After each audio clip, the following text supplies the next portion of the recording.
Once upon a time. That's how these things usually start, yes? A sister took pity on her brilliant, prolific, and incredible brother. She had somehow gotten it in her head that he might be lonely, or at least that's what she claims. And so, on a perfectly fine, productive Friday afternoon, the sister picked up her son from the Elwood Academy for Boys and dropped the aggravating child off on the brother's doorstep. Now the boy, had visited Quadrangle Manor on a few occasions. Each time was complete with a grand entrance from the brother, who was in fact a professor and inventor with a profound and soaring intellect. With each visit, the inventions he exhibited became more slick and cutting edge.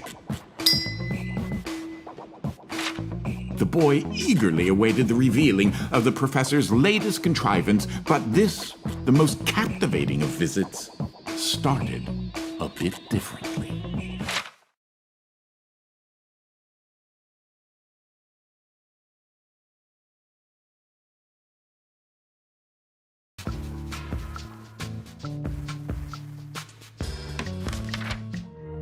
.887 microseconds past the... Oh! You're here? I have the most incredible invention to show you this visit. Unfortunately, I'm a bit indisposed at the moment.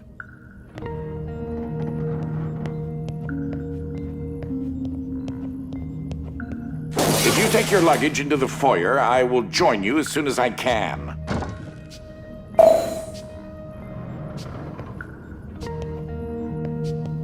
Oh, you confounded machine. Ugh. What was that? Oh, good. That should be a safety release for the door up there somewhere. Now, where on earth did I... Wait a minute. Something isn't quite right here. Oh, no, no, no, no, no, no, no, no, no! Ah!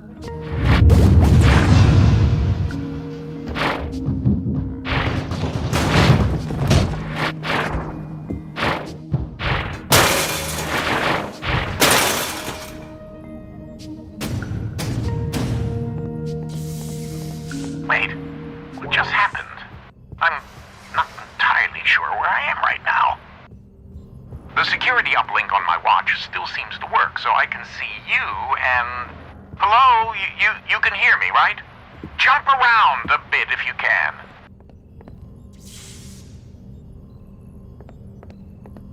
Ah! It seems as if I can still tap into the intercom system. Well, I most certainly can do better than this. Testing, testing, testing, testing, testing! There. Ha! Much better. Now, what in the world are you doing here? Were you supposed to be here today? No matter. Well, judging from the current underwhelming amount of light in this room, we're still on backup power. My head is killing me. It seems as though I now possess a rather large epidural hematoma. A bump on the head. Do me and yourself a favor and head to the front hall. There's a way to restart the power grid.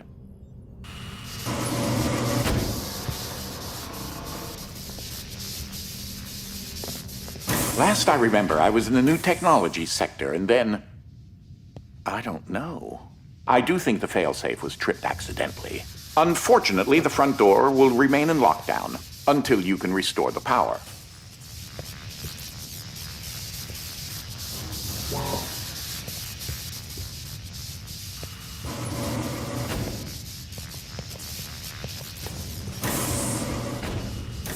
If you head over to my office over on the left, you should be able to restart the manor's power grid.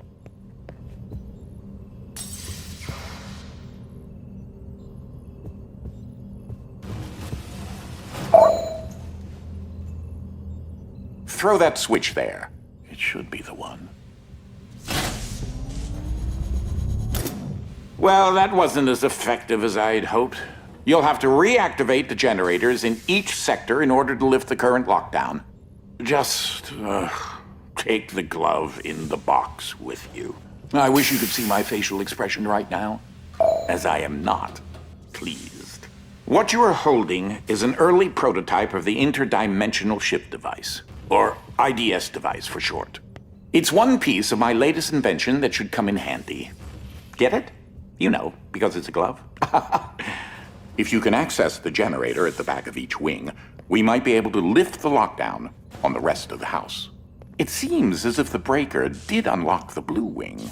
Well, I suppose you should start there first.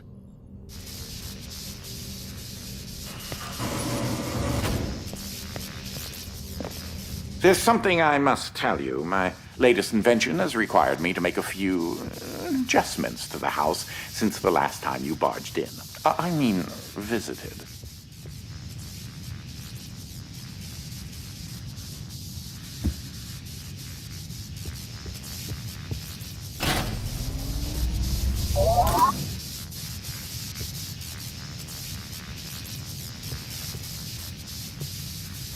Now, one of the topics that our family has been studying for several generations are rifts, existing between various dimensions. I've been able to develop a power source that will channel enough energy into one of these dimensional rifts that it can be widened enough to travel through. The glove controls the power source, which allows you to travel to whichever dimension has rifts in the area.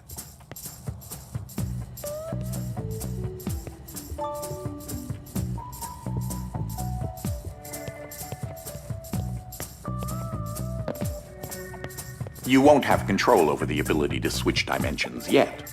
Just be patient. This door is using one of my inventions, the repetitive, periodic, articulating gruidae, or a drinking bird, except it's far more advanced.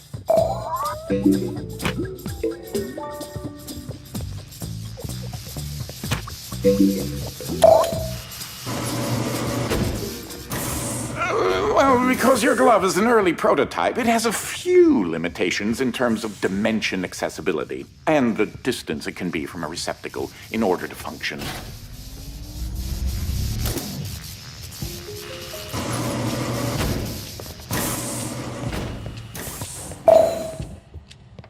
This is such an early experiment with dimensional shifting, so I decided to have it triggered remotely with the drinking bird.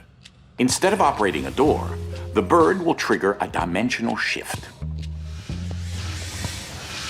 There's an IDS battery in the machine that will power the dimensions, which in this case is Fluffy Dimension. In addition to Fluffy being embarrassingly adorable, it's also rather useful because everything is 10 times lighter than normal.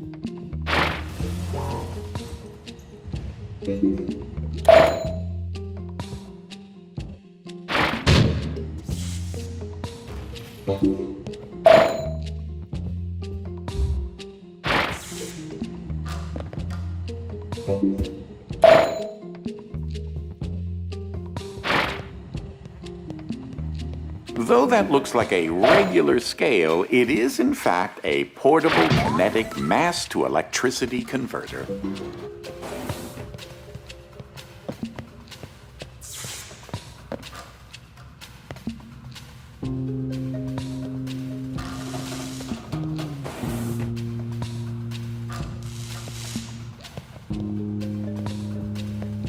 There's that lovely bird again. Sometimes I call him Desmond.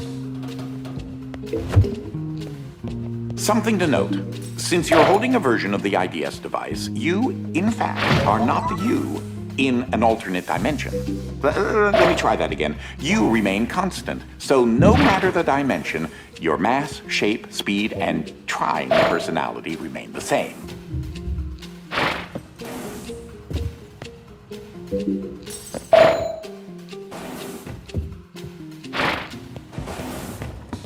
You should throw that IDS battery into the receptacle mounted on the wall.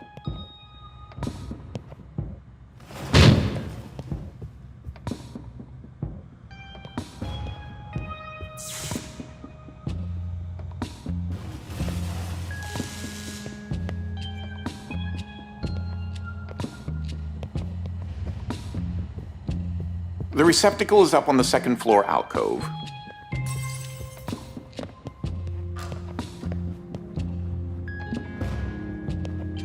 That receptacle will distribute the power source around the room, allowing you to now use your IDS device to switch dimensions at your leisure.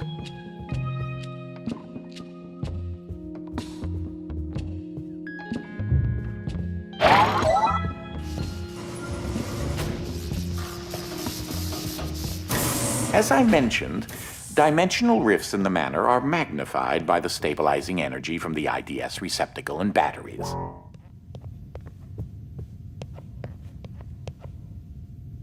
This is what enables you to slip between dimensions when you're wearing the IDS glove.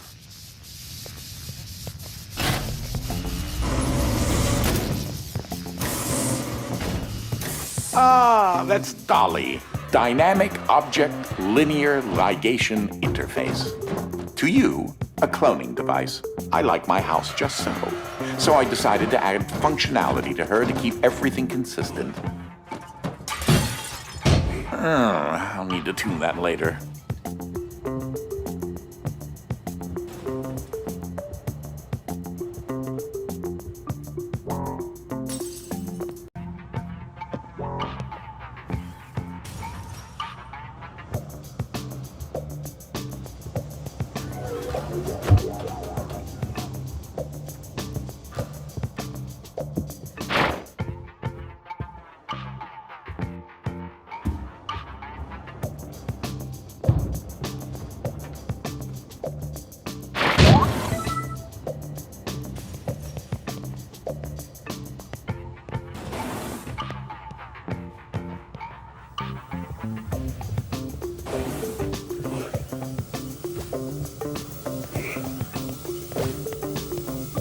These are my own particular hybrid beams of carbon dioxide and neodymium dope yttrium aluminum garnet lasers using an alternating ray configuration. Gives them an extra kick.